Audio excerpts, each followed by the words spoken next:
Flippy update. Do you want fries with that? Indeed, it's time for the Flippy update. If you don't know, Flippy is our colloquial name for the disembodied robot arms that are taking our jobs, enslaving our children, and flirting with our spouses. We use talking about Flippy as a way to explore all the new, fun, and exciting ways that robots are taking over the world and just how there's nothing we can do about it. I want to thank producer Mayor for sending this to our email box because I loved it. And I'm going to just cruise right through it, Gonz, and we'll discuss it afterwards. This is coming from patch.com. The headline is Robot Helpers Join Dining Staff at Pleasanton Senior Living Community. Aw, that's nice. They got pictures here. It looks like a wonderful place. I don't know if anybody's in or around Pleasanton, but this looks like a fancy establishment for you to perhaps live out your years in ease and luxury. And it goes like this. Meet Robbie and Stony. Okay. Robbie and Stony. Those are two names of robots. How are they related? I have no idea. Does it seem like they just sort of picked those names out of a hat? Yes. Does it sound like somebody at the facility maybe smokes weed on their break? Absolutely. Meet Robbie and Stony. You can find the robots drifting around the dining room at Stone Ridge Creek Senior Living Community in Pleasanton, assisting the staff with their tasks. Quote, if you would have told me 2 years ago that in a senior community we would have robots and contactless dining, I wouldn't have believed it, Zachary Ziegler said. Yeah, it's almost like you should be listening to this show, Gonz, because pretty sure the first day of the pandemic, we were like, this is what's going to make the robots serve dinner in senior home communities. This is like the little arrows on the tracks when you play Mario Kart, you know, and you speed up. That's what the pandemic was for robots. It's the boost. Yeah, that's right. Yet Ziegler, the food and beverage director, found himself deep into nearly a year's worth of research, looking into ways to adapt his dining program to a pandemic-friendly approach. He decided to add the Servy robots, a Tesla-inspired technology, to the dining team, and also added QR codes to the menus.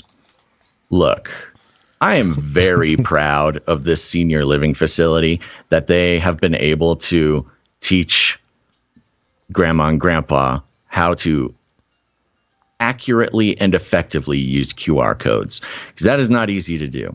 The robots essentially have two modes, food runner and busser. When the chef is done preparing the food, Robbie or Stony come pick it up and take it to a table number the chef punched into the machine. The wait staff serves the food, then the robots take the dirty dishes back to the kitchen to be washed. Quote, they help the waiters save so much time by doing the running around and things they don't like to do, Ziegler said. Yeah, bussing tables. Yeah. Help moving food one place to another. I guarantee you, Mr. Ziegler, that those waitstaff have plenty of things that they don't like more than just moving food from one place to another. Helping with the grunt work, the robots allow for the limited waitstaff to be able to excel in what they like doing. Hospitality, giving them an additional hand in a sense. The staff has more time to communicate with the residents. Quote, they're definitely not meant to replace anybody. Wink. We need our servers. They're an integral part of what we do, and their interactions are so important, Ziegler said. For now, he mumbled under his breath with a sinister grin. Residents in senior living facilities are used to their routines changing Residents in senior living facilities are used to their routines.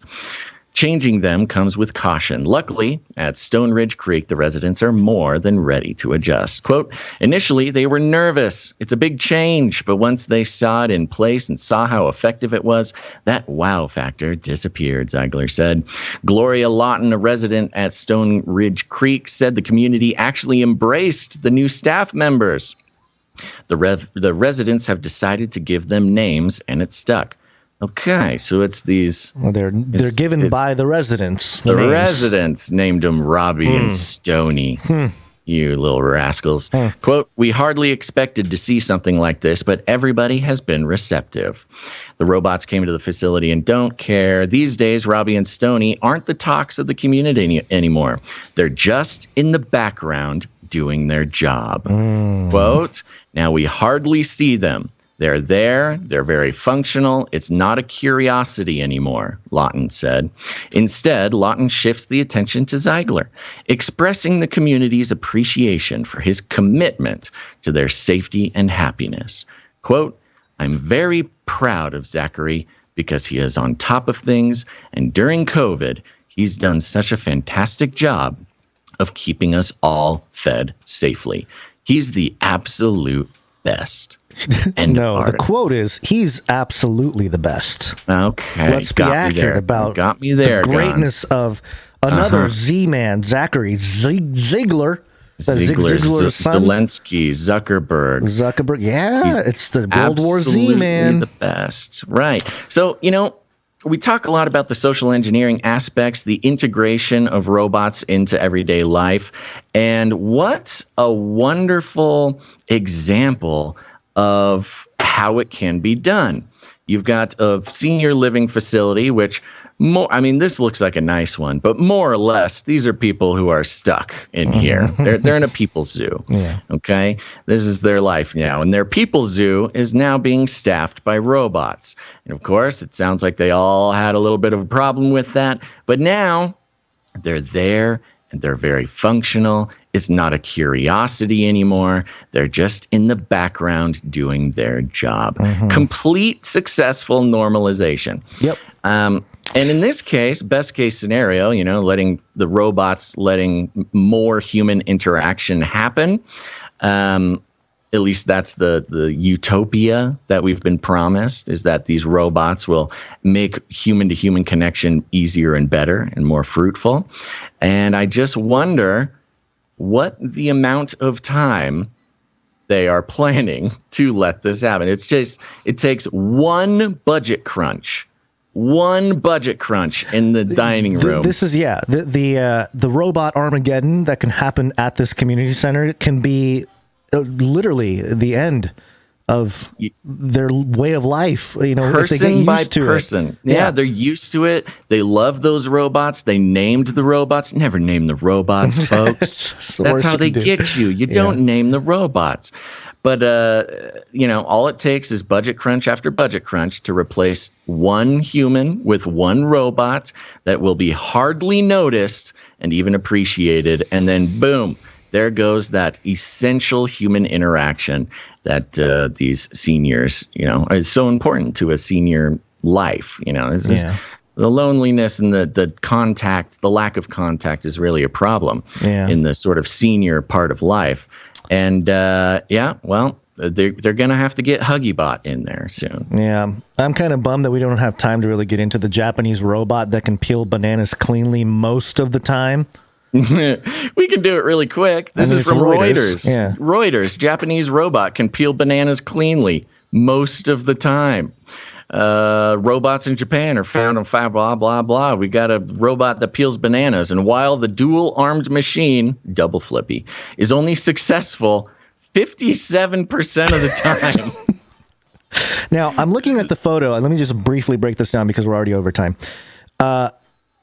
Did you know you can, you probably know this, you can open a banana much easier from the bottom side, not the stem. Yeah. You copy the monkeys. The monkeys know how to do it. Yeah, they do it from the bottom. Why is this robot trying to, maybe the 57% success rate is when they open the banana from the bottom side. Other end. Yeah. Well, isn't that funny? Yeah, it's this weird progression. You have them like apes and monkeys. They can open a banana from the bottom, and it's the easiest, best way to do it. Yeah. And then humans come along, and for some reason, humans see a handle, and we just want to use the handle. It doesn't matter if the handle is effective or not.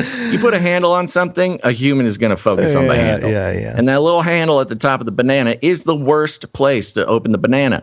And of course, in classic fashion, when we make a robot to peel a banana, we are still obsessed with that handle. I'm a hand. Must grab handle. Right, exactly. Yeah. So there you go. It's a bad robot that opens bananas just about half the time. Yeah, this whole